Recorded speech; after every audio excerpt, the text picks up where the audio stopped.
Hai teman-teman, jadi lanjut ya ke tahap pengisian DRH-nya. Jadi di sini nanti memang videonya akan ada sedikit bagian yang blur. Itu bukan karena resolusi ya, tapi memang karena aku sengaja blurin untuk beberapa informasi pribadi ya. Nah, nanti teman-teman kalau bisa sambil teman-teman praktekin, sambil teman-teman buka caranya. Karena ini tidak sulit sebenarnya, hanya kita butuh fokus untuk mengisinya. Jadi semua berkas di video awal yang aku udah bilang itu disiapin aja. Biar nanti nggak logout.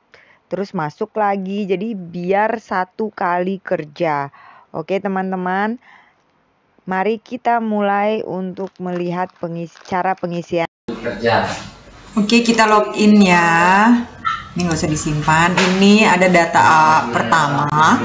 Nah, nanti kita scroll sampai akhir. Di sini kita bisa isi ya dan tidak. Kalau misalnya tidak itu kita ingin mengundurkan diri. Tapi di sini kan kita pilih ya.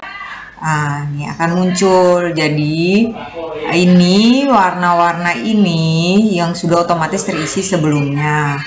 Kemudian nanti kita isi di sini alamat kita. Kita klik. Nah, kan ada alamatnya di sini. Untuk alamat domisili di bagian alamat lengkap di sini diminta nomor rumah, RT dan RW.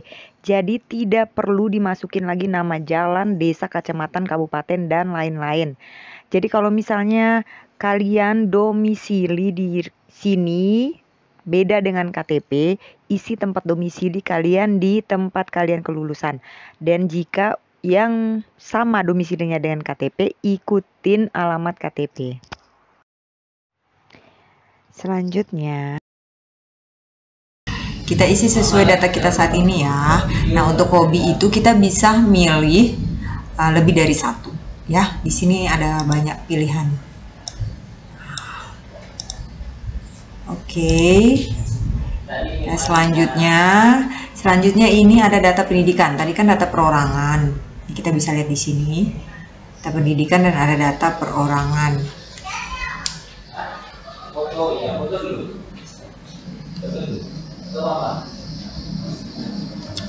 Nah, kemudian di sini untuk sekolah, saya ambil contoh sekolah dasar ya. Jadi di sini sekolah dasar, kita bisa pilih di sini sekolah dasar. Nah, sekolah dasar, kemudian di sini, sekolah dasar. Nah, ini untuk jurusannya kita di sini bisa isi. Di sini ada banyak pilihan. Kita ketik aja sekolah. Nah, ini sekolah dasar Islam terpadu, dasar umum, sampai ada misalnya madrasah sekolahnya. Kita ketik aja madrasah. Nah, di sini ya. Oke.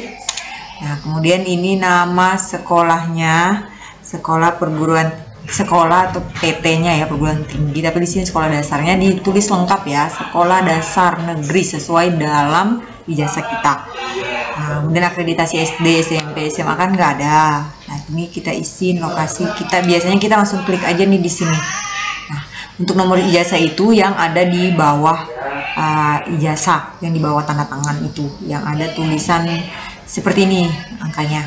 Kemudian ada tanggal ijazahnya dan nama pejabatnya. Untuk nama pejabat penanda tangan, usahakan sesuai dengan yang tertulis di ijazah, huruf besar ataupun huruf kecilnya. Kemudian kita klik simpan. Begitu juga ya dengan SMP, SMA dan lain-lainnya. Kemudian kalau kita punya kursus nih, misalnya kita ada kursus, kita bisa isi di sini. Nah, kebetulan aku nggak ada kursus, jadi aku kosongin. Kita klik selanjutnya. Untuk pekerjaan di sini, untuk pekerjaan itu kita taruh nomor SK kita. Jadi misalnya teman-teman punya SK dan pengalaman kerja atau surat akhir pengalaman kerja, kemudian ada SK-nya, itu diisi semua nomornya. Kemudian jasa penghargaan, kalau ada penghargaan boleh dimasukin, riwayat boleh dimasukin. Oh iya, ini di sini. Kemudian teman-teman untuk riwayat pengalaman kerja. Jadi di sini teman-teman yang teman-teman isikan itu ialah SK yang teman-teman terima saat bekerja. Jadi misalnya teman-teman bekerja di pemerintahan itu SK-nya setiap 1 tahun, maka setiap SK itu yang teman-teman masukkan nomornya, kemudian nanti teman-teman scan di sini, scan dan gabungkan. Jika teman-teman memiliki pengalaman kerja pengalaman kerjanya disatukan semua, isi SK itu teman-teman. Nah, untuk teman-teman yang kerja di bagian pemerintahan itu pengalaman kerjanya minimal 1 tahun. Kemudian untuk teman-teman yang kerja di swasta itu pengalaman kerjanya minimal 2 tahun. Ini udah. Kemudian yang ini untuk istri atau suami, kalau punya suami atau punya istri, misalnya dia pegawai negeri, tinggal klik aja NIP-nya ya, nanti akan muncul nama-namanya. Kemudian ada anak, orang tua di sini ya. Kalau misalnya orang tua sudah meninggal, kosongkan NIP-nya, Terus kita tulis status di sini, statusnya ada meninggal dunia ataupun hidup, ada statusnya ya, dikosongin aja. Ini 000 ya, oke. Kemudian nih orang tua kandung, saudara kandung, bapak mertua kalau sudah menikah. Kemudian kita ikutin aja nih, ada ketentuan di bawah yang warna kuning ya teman-teman. Terus kita klik selanjutnya. Untuk saudara kandung, baik yang sudah menikah, itu dicatat semua, dimasukin semua ya. Jadi, pinjam kakaknya, lihat nick-nya, lihat nomor kartu keluarganya. Selanjutnya. Nah, ini selanjutnya untuk nomor SKCK, kemudian nomor pejabat yang nanda tangani di sini sesuai ya, apakah udah besar atau kecil. Kemudian ini surat untuk cek kesehatan kemarin sama nafsa. Untuk catatan nomor surat keterangan catatan kepolisian itu yang ada di bawah kop surat ya.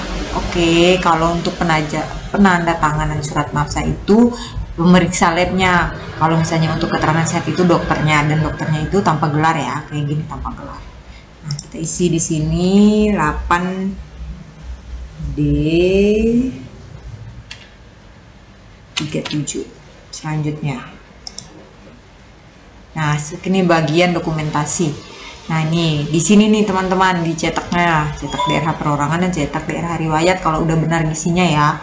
Tapi kalau misalnya belum benar pun nggak apa-apa, dicetak dulu, nanti dicek-cek, bisa dicetak ulang ya. Asalkan jangan sampai klik akhiri ini sebelum semuanya lengkap. Nah, ini yang diunggah nih teman-teman. Yang diunggah itu filenya maksimal 100 KB. Surat pernyataan 5 poin bisa diunduh di sini. Kemudian pernyataan tidak pindah, SKCK, daftar riwayat hidup, kemudian pengalaman pekerjaan asli atau fotokopi yang tadi yang SK itu ya, kemudian file scan surat keterangan tidak mengkonsumsi nafsa dan syarat jasmani rohaninya ya. Kemudian ini pendidikan asli, ijazahnya ijazah terakhir ya, yang dipakai untuk daftar CPNS, dan scan transkrip nilai aslinya juga ya di sini.